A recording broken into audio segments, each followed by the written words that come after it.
Hi, my name is Michelle Sanders Croft. My debate is for organ donation and that it not be mandatory in the United States, that it should remain a voluntary process for those who choose to give that gift when they pass away.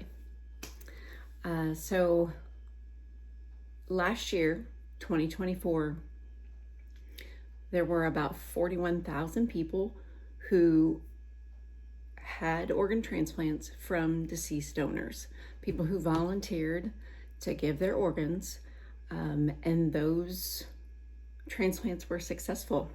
So over 40,000 people were saved last year. There's approximately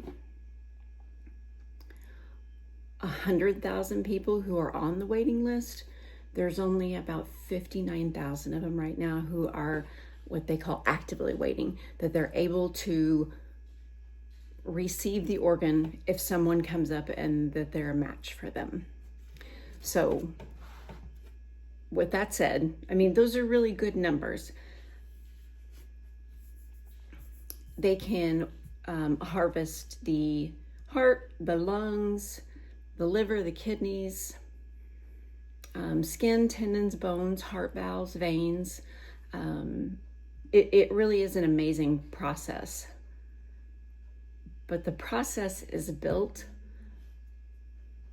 on it being voluntary. So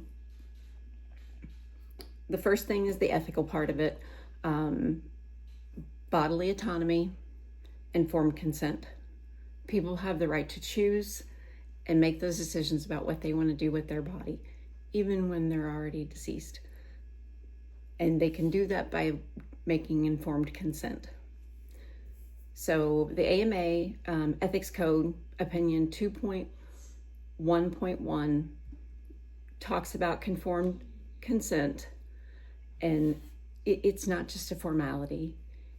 It is where the person's explained the information, how it's going to work, and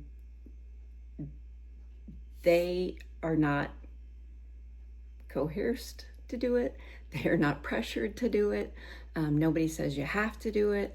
It is something that they choose, then that this is what they want to do once they're deceased. It's important to tell family members that, because that way then there's no argument after it.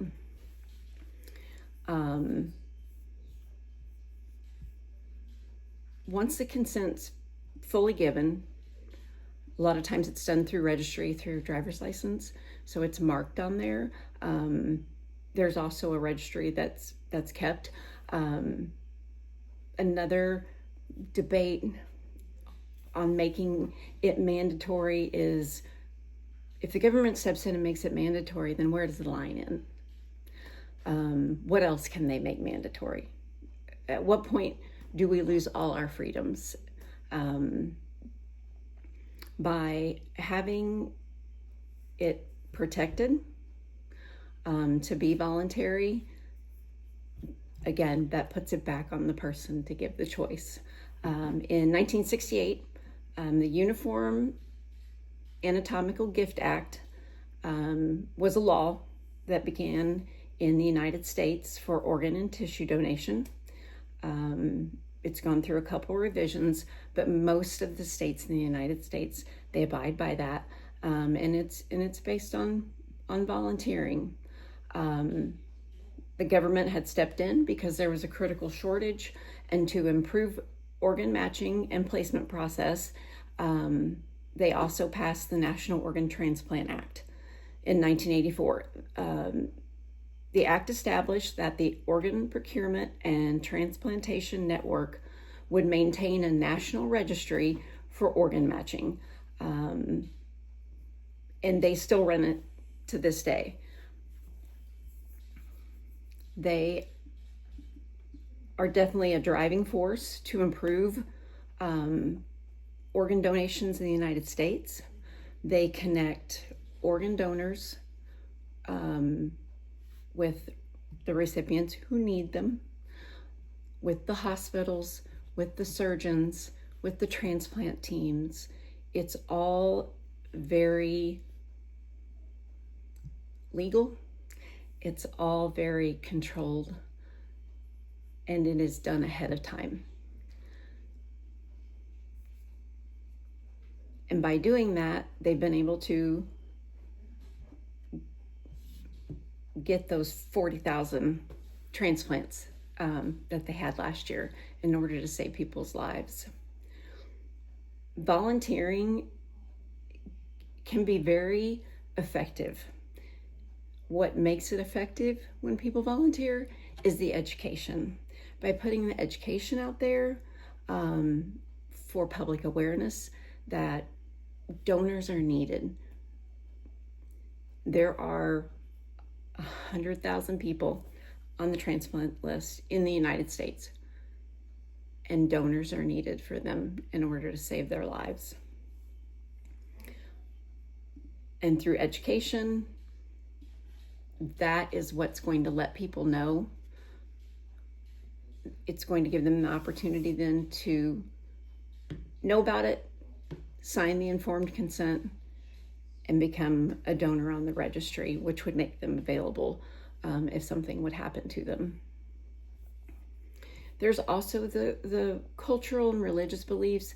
There are cultures that believe the body needs to be intact to move on.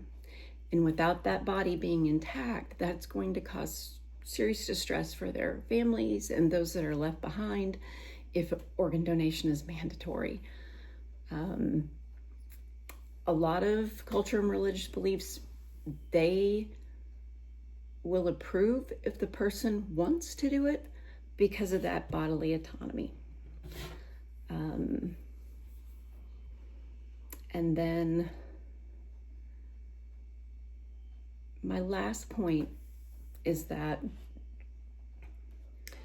the OPTN network that the government has placed in charge of the National Registry for Organ Donation, their vision is to promote long, healthy, and productive lives for persons with organ failure by promoting maximized organ supply, effective and safe care, and equitable organ allocation, and access to transplantation, and doing so by balancing competing goals in ways that are transparent, inclusive, and enhance public trust in the national organ donation system.